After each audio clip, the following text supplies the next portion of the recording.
LG 에너지 솔루션 상장은 무조건 주가로 보지 마시고, 제가 팁을 말씀드리면 따상따상 하잖아요 지금. 그러면 3만원이 따면은 6만원이고 6만원에 30% 오르면 6, 38이니까 78,000원이거든요. 그러면 보통의 주식과 똑같이 대비를 하면 뭐 3만원에 상장해서 더블 가서 상한 가면은 78,000원인데 따상이 뭐 한두 번이야 갈 수 있지라고 생각하시면 제가 보기에는 큰 오산인 게,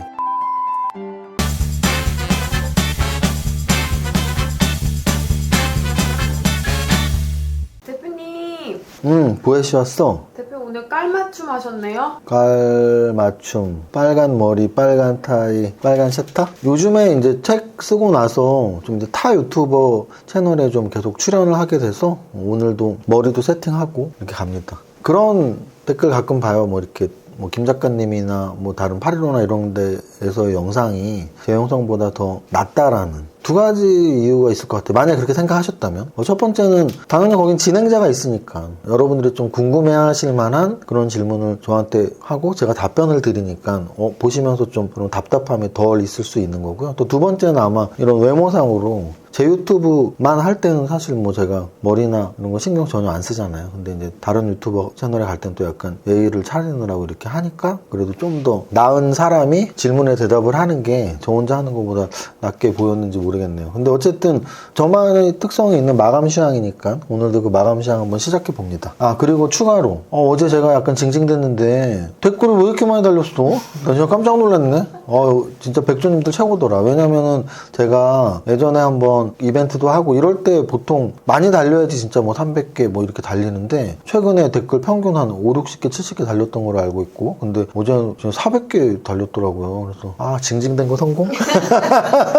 아니, 댓글로 응원해주신 많은 분들 감사드리고요. 저도 알죠. 뭐 이렇게 좀 안 좋은 악플이 한 명이면 많은 분들, 뭐 한 명이 악플이면 100명, 1000명이 제 방송에 귀 기울이시고 작은 팁이라도 얻어가시려고 노력하시고 또 저한테 고마운 마음 가지고 있다는 거 알죠. 제가 어제 징징댔는데 이렇게 좀 품어주셔갖고 좀 기분이 좋았습니다. 그런 글도 있더라고요. 악플 읽지 마세요 그러는데 제가 이제 선플을 보기 위한 거죠. 선플을 보기 위해서 댓글을 보다 보니 악플도 눈에 띄고 하는 거예요. 그래서 아예 댓글을 또 안 보면 우리 독자님들이 어떤 생각하는지 모르니까 선플을 보기 위해서 이렇게 시간 날 때 보고 있습니다. 막 매일매일 막 보진 못하는데. 오늘 거래소 지수는 0.41%면은 뭐 어제에 비해서는 또는 그저께에 비해서는 많이 빠진 게 아니지만, 많이 빠졌냐 적게 빠졌냐를 떠나서 일단 빠졌죠. 0.41%. 그리고 음선으로 시초가는 플러스 났었는데 종가는 마이너스로. 그래서 지금 1월달 들어서 거래소 지수는 오늘까지 9% 빠졌습니다. 9%. 코스닥 지수는 오늘까지 14.69%가 빠졌어요. 14.69%. 오늘만 0.83이 빠져서 거래소와 코스닥 모두 음선 하락을 했고요. 코스닥 880포인트 때는 언제 지수냐면 2021년 저점 또는 오늘의 종가는 2021년의 저점 또는 2020년 막 올라올 때 꽤 많이 빠졌네 이 수준이고요. 거래소는 오늘의 종가의 수준은 2020년 역시 막 올라오는 10월 말 무렵 정도, 10월 11월 그때쯤 주가예요. 그래서 조정이 꽤 있다. 제가 생각하는 수준의 조정은 제가 작년부터도 좀 하락장의 시작 조정이 있네요 라고 말씀을 드렸지만 이렇게 단기적으로 이 정도의 폭은 이번 1월달은 거의 블랙스완 수준이에요. 왜냐면은 말씀드렸잖아요. 금융위기 이후에 이 정도 폭은 거의 처음이라니까요. 그러면은 12년 만에 처음 월간 하락 최고니까 뭐 10년에 한 번씩 오는 게 블랙스완이지 뭐 1000년에 한 번씩 있는 게 블랙스완입니까? 그건 아니잖아요. 그래서 이번 달은 거의 10년에 한두 번 있을 만한 하락폭이다. 월간 하락폭. 그 이유는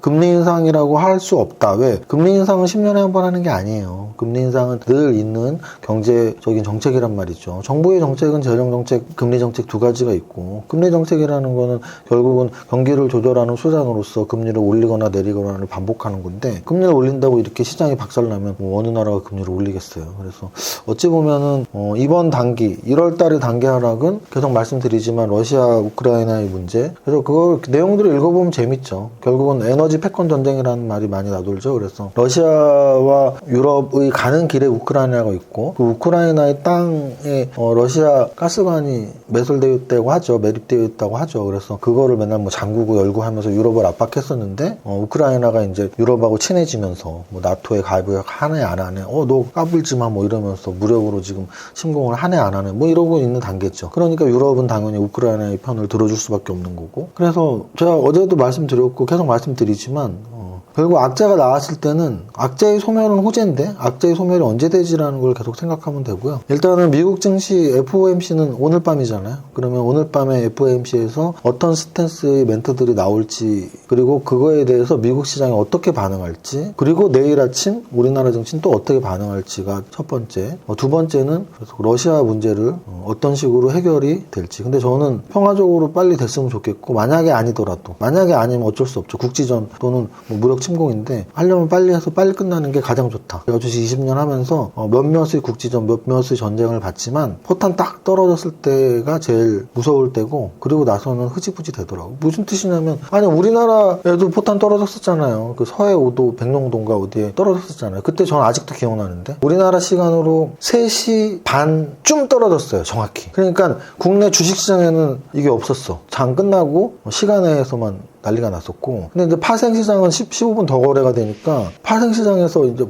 그게 막 움직임이 있었죠. 막 엄청 빠지는. 그래서 그날 저녁에 주식하고 있는 제 지인들 좀 꽤 잘하는 지인분들하고 통화했던 기억이 나네요. 근데 그 중에 한 분이 저한테 이런 말을 했었죠. 저랑 CC하는 존칭하는 분이었는데, 에이 정윤 씨 주식 하루 이틀 해요? 포탄 떨어지면 끝난 거지. 그렇게 얘기를 했었어요.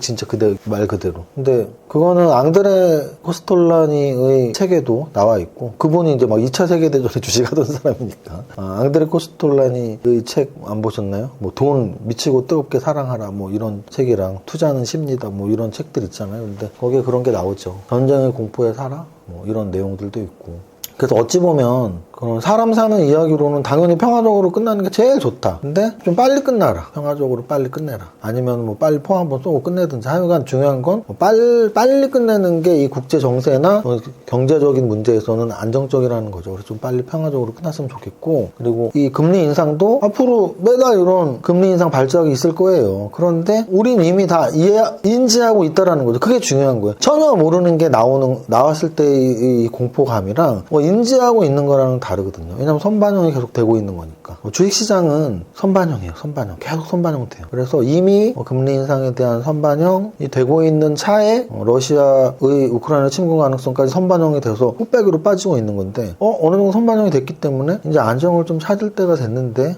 이런 포인트로 저는 지금 시장을 보고 있습니다. 오늘 거래소 지수, 코스닥 지수 모두 음선이 나왔고요. 하락했습니다. 오늘 등락 현황을 보시면 코스닥 714 대 620, 거래소 480 대 370이니까 상승 종목이 더 많아요. 그 얘기는 지수는 빠졌지만 그래도 어제 그저께보단 투자 심리는 좀 낮다. 그 무슨 뜻이냐면, 야 이제 좀 반등할 때 되지 않았어? 이런 공감대. 이제 좀 반등할 때 되지 않았어? 이런 공감대. 거래소 시총상위 보겠습니다. 거래소 시총상위에서 일단 LG화학 내일 LG에너지솔루션 상장이네요. 와, LG에너지솔루션 상장은 무조건 주가로 보지 마시고 시총으로 보셔야 돼요. 제가 팁을 말씀드리면, 따상따상 하잖아요, 지금. 그러면 3만원이 따면은 6만원이고, 6만원에 30% 오르면 6, 38이니까 78,000원이거든요. 그러면 보통의 주식과 똑같이 대비를 하면, 뭐 3만원에 상장해서 더블 가서 상한 가면은 78,000원인데 따상이 뭐 한두 번이야? 갈 수 있지라고 생각하시면, 제가 보기에는 큰 오산인 게 시총이라는 게 있단 말이에요. 예를 들어 적정 시총 가격이 1,000억짜리가 3,000억 갈 수 있어요. 미친 듯이 시장에 돈이 모이면 1,000억짜리가 3,000억 갈 수 있다고요. 그런데 100조짜리가 300조를 가거나 1000조짜리가 3000조를 단기적으로 갈 수 없단 말이에요. 그러면 지금 LG에너지솔루션은 얼마짜리냐? 공모 시총가가 70조예요. 70. 더블을 가면 140조가 되고요. 140조에서 상한가가 가면 3일은 3, 3, 42, 42. 140조에서 상한가 가면은 182조예요.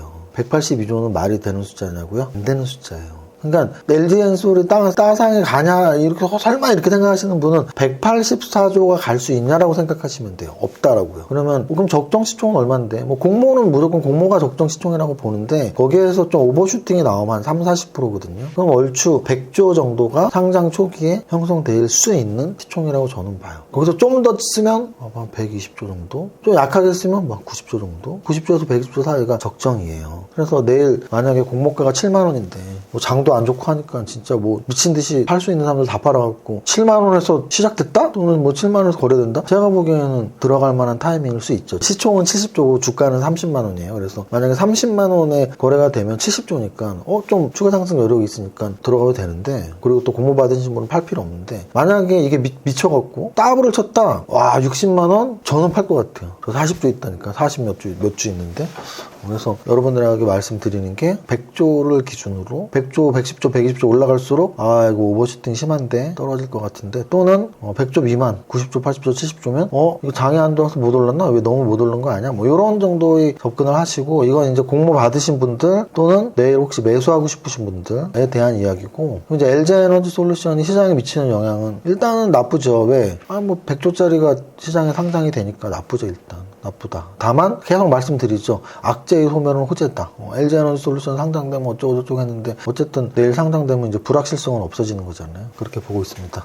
KB금융을 비롯한 금융주들 오늘 올라갔어요. KB금융, 하나금융지주 뭐 이렇게 올라갔고, HMM, S51. 하이브가 많이 빠졌어요. 하이브 7% 빠졌습니다. 그래서 오늘 증권사 리포트가 조금 안 좋게 나왔더라고요. 그래서 증권사 리포트에서 실적 부진, 전망, 그리고 뭐 BTS 군입대 문제 뭐 이런 리스크에 대한 이야기 나오면서 오늘 7% 빠졌는데, 저는 그렇게 생각해요. 클레프톤이 빠지는 거랑 하이브가 빠지는 거랑 시가총액 1위, 게임주에서 1위인 클레프톤, 그리고 엔터주에서 1위인 하이브, 이 두 종목이 빠지는데 결은 좀 다르다. 하이브는 완벽한 시총 1위예요. 엔터주에서. 크래프톤은 사실은 NC소프트를 상장되고 금방 뛰어넘었지만, 크래프톤이 NC소프트랑 비교하면 약간 시총 부담감은 있거든요. 그래서 그런 관점과, 하이브는 사실은 가늠할 자가 비교할 자가 없는데, NFT와 메타버스와 같이 생태계가 합쳐지는 곳에서의 그 컨텐츠 업체 중에 가장 완벽한 기업이기 때문에 저는 좀 하이브는 지켜볼 필요가 있다고 봅니다. 관심 가지시란 얘기예요. 두산중공업이 오늘 많이 올랐는데,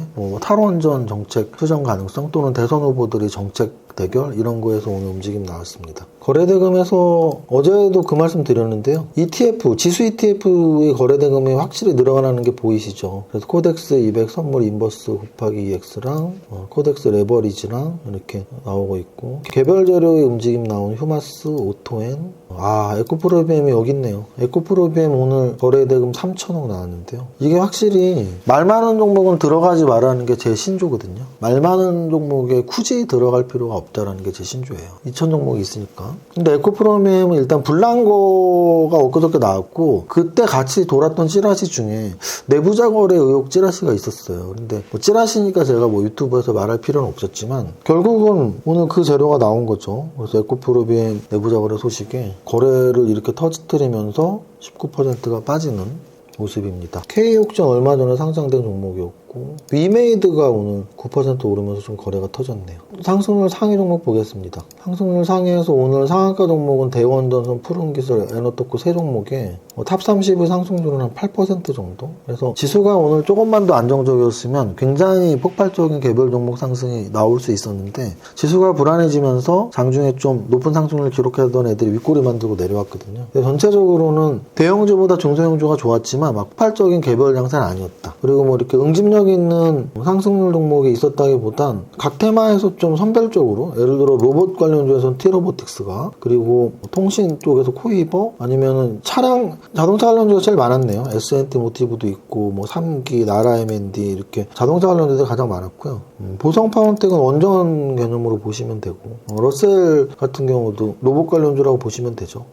그래서 오늘 상승 종목 중에서 얘네가 진짜 강했다라고 말하기보다는 개별적인 재료, 그래서 전체적으로는 오늘 낙폭과대, 지수도 낙폭과대고 종목도 낙폭과대니까 그냥 반등에 나온 하루인데, 반등답지도 않았죠. 지수는 빠졌고 음선 나왔으니까. 그래서 아직은 오늘 반등이 아니었죠. 그러면 한 번은 나와야죠. 내일 좀 나오면 좋겠는데, 내일 좀 반등장을 기대해 보겠습니다. 내가 왕이 될 상인가가 아니고 내가 호랑이 상인가.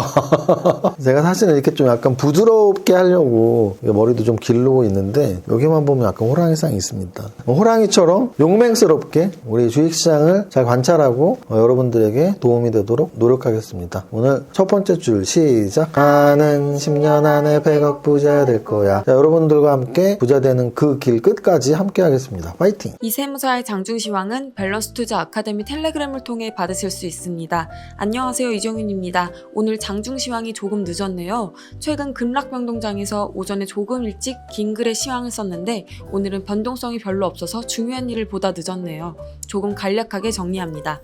지금 시간은 1시, 거래소는 플러스 0.3%, 코스닥은 플러스 0.77%로 급락의 변동성이 오늘 조금 죽은 날이네요. 이는 우리 시장만 그런 것이 아니라 아시아 증시 전체가 그러합니다. 일본, 홍콩, 상해 모두 보합권에서 버텨주는 날이네요. 오늘 밤 FOMC에 대한 눈치 보기 정도로 보이며 지금 상황에서 시장 기대치 이상의 강경 멘트는 안 나올 상황이 확률적으로 높지 않나 생각해보고 있습니다. 현재 지수의 위치는 중기 하락 추세 완전 역배열에 이격이 갑자기 벌어질 정도의 단기 급락에 따른 저가 매수 유입 가능성이 있는 위치라고 설명하면 정확하지 않나 싶네요. 시총상에서 상승폭이 가장 큰 종목은 LG화학입니다. 내일 LG에너지솔루션 상장의 날인 걸 떠오르게 해주네요. 반면 하이브 오늘 추가 하락 5% 나오네요. 엔터주의 대장주로서 아쉬운 주가 흐름이지만 워낙 재료가 많아서 여전히 관심. 코스닥에서 위메이드 10% 상승이 돋보이지만 전체 게임주의 상승이 나오는 것은 아닙니다. 등락 비율을 보면 거래소 상승 645, 하락 241, 코스닥 상승 1048, 하락 337로 지수 상승 대비 개별 종목 상승이 나쁘지 않은 상황이네요. 상승 종목 중에서는 시총이 낮은 소형주가 대다수인데 상한가 두 종목의 탑 30 상승률이 9%대이니 최근에 낮은 개별 종목 상승률에 비해 나쁘지 않은 하루네요. 낙폭과대에 따른 반등은 나올 시점이라고 계속 말씀드리고 있는데 오늘도 반등이라기보다는 눈치 보기 정도여서 조금은 아쉬운 하루네요. 그래도 맨날 하락으로 얻어맞다 보니 안 빠지는 게 어디야 하는 긍정적인 생각도 들기도 합니다. 1월의 거래일이 오늘 포함 3일 남았네요. 현재 시간 거래소 월간 하락 8.45%, 코스닥 월간 하락 13.23%입니다. 오늘 포함 3일 동안 반등 좀 나와서 월간 하락폭이 낮아졌으면 하는 마음입니다. 오늘의 한 주평, 반등 가자. 모델 성공 투자 파이팅! 안녕하세요. 슈퍼개미 이정윤 세무사입니다. 여러분들에게 책으로 또 인사를 드리게 됐는데요. 성장주의 투자하라입니다. 이 책은 총 3부로 구성이 되어 있습니다. 1부는 성장주의 투자하라, 2부는 슈퍼개미의 실전 투자 노하우, 3부는 2022년에 주목해야 할 성장산업 8가지 산업을 설명해 놓았습니다. 제가 20년 이상 슈퍼개미로 불리우면서 주식 투자에 성공한 만큼 제가 갖고 있는 노하우를 8가지로 설명을 해놓았습니다. 2022년에 주목해야 할 성장 산업 8가지 산업과 각 산업에 제가 좋다고 생각한 탑픽 종목 3가지씩 24개의 종목이 적혀있는 내용들입니다. 제가 쌓은 지식 그리고 경험을 이 책에 모두 담았습니다. 여러분들이 성공 투자 화이팅!